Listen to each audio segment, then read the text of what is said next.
Shabbat Shalom. As we prepare for the holidays, we're prepared for not only the holidays, the high holidays. We will gather in this room for more hours than any other time of the year. The sun will rise and set, and we will still be here in this beautiful room together. A mighty few will come at the very start and stay until the end with smiles on their faces, perhaps gifted with more patience and peace than the rest of us. But many of us, and I include myself in this category, struggle to be in prayer for so long. I used to be a big-time page flipper. I would take the leader's, call of page 43, and I would take that really as merely a suggestion. I really enjoyed reading through all the books and flyers and emergency, airplane pamphlets fanned out in front of me in my seat. I kept track of our progress by measuring the width of the stack of pages still to be covered. And I took a lot of breaks to stroll around outside, and I yawned more than I'd like to admit. That all changed when I became a prayer leader myself. Our responsibility to lead the community is enough to keep us on our toes all day, in the very best way. We're never bored up here, I assure you. I spend a lot of time thinking about how we can make our prayer more meaningful and more engaging. And so if you have suggestions on that front, you can always, of course, share them with us. But there's one thing I realized that I cannot do. I cannot make prayer easy. My brilliant colleague and teacher, Rabbi Jan Urbach, who teaches prayer leadership at the Jewish Theological Seminary, she says that prayer is supposed to be hard.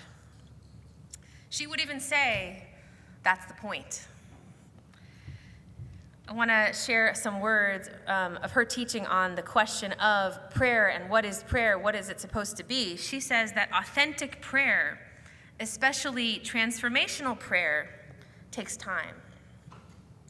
Praying is much more than merely reciting words. It involves encountering aspects of ourselves that we rarely, if ever, see. It means shifting our perspective and seeing all things anew, awakening our spirits and our sense of wonder. It's about connection with ourselves, with our community, and maybe with something beyond ourselves. And on the high holidays, prayer has some additional goals. We are meant to experience and claim the fullness of our humanity. And on the more humbling side, this means facing our smallness, facing our vulnerability, our fallibility, our actual failures, our powerlessness, our mortality. And on the ennobling side of that, it means recognizing and embracing the ways in which we were made in the image of God.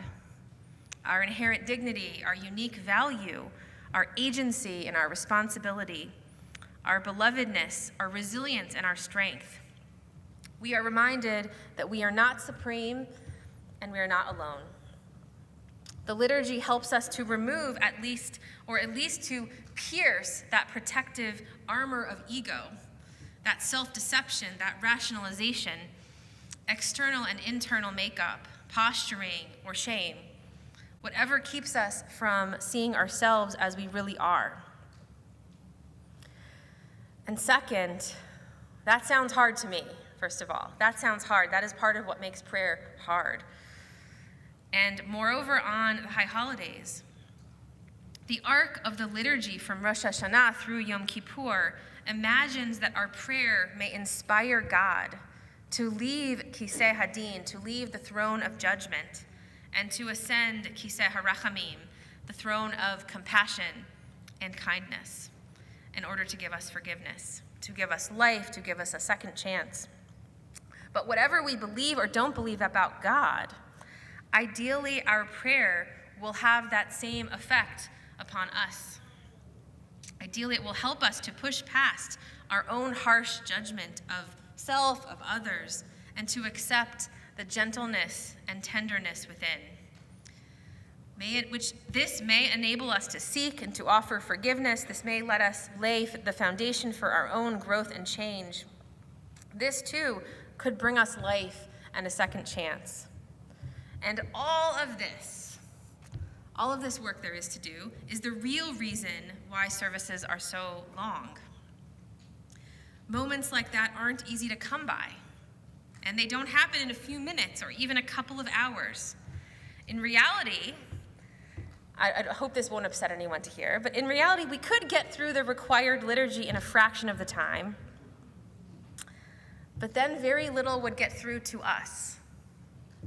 We need time to focus.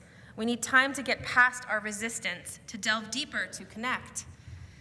In other words, services aren't long because we have a lot of liturgy. We have a lot of liturgy because we need a long service. In other words, to sum up this point from Rabbi Erbach, prayer is long and hard because the work that we have to do is long and hard work. I want to offer another perspective. This is from a Harvard behavioral social scientist who teaches at the business school. So Rabbi Erbach is at JTS at the theological seminary. This guy is from the business school at Harvard, Dr. Arthur Brooks. He would add that even if prayer is hard because you're bored, even that is good, because actually boredom is good. So he warns, you will have less meaning and you will be more depressed if you are never bored. Boredom switches over our thinking system to use a part of our brain that's called the default mode network. A bunch of structures in your brain that switch on when you don't have anything else to think about. The default mode network makes us think about things that might be kind of uncomfortable. When you think about nothing, your mind wanders and thinks about, for example, the big questions. Meaning in your life, what does it mean? You go to a kind of uncomfortable existential question when you're bored. And that turns out to be incredibly important. So whether prayer is hard because we allow ourselves to become bored enough to let our minds wander to these deep down core questions, or maybe prayer is hard because we're doing the work of seeking and connecting, letting go of ego, making space in our hearts for tshuva. For either of those kinds of reasons, prayer is supposed to be hard. And when we struggle, which most of us will, Rabbi Erbach suggests these alternative approaches, which I really like, and maybe one of them will work for you. Or maybe you're one of those people who comes early and is totally happy and comfortable the whole day. But just in case, for the rest of us, some tips. You can choose one particular prayer and linger there. Abraham Joshua Heschel compared the prayer book to the Metropolitan Museum of Art, filled with great works of art, but too rich and beautiful to take in on one visit.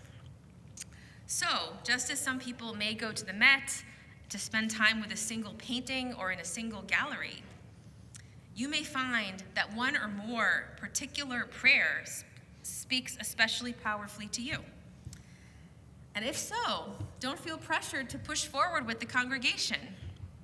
Stay on that page and allow the text to resonate with you. Another idea. You could pray in your own words. The formal text of the prayer book isn't meant to substitute for your own concerns, needs, longings, gratitude, or praise. Rabbi Nachman of Bratslav stressed the importance of pouring out your heart to God as though you were speaking to your closest friend.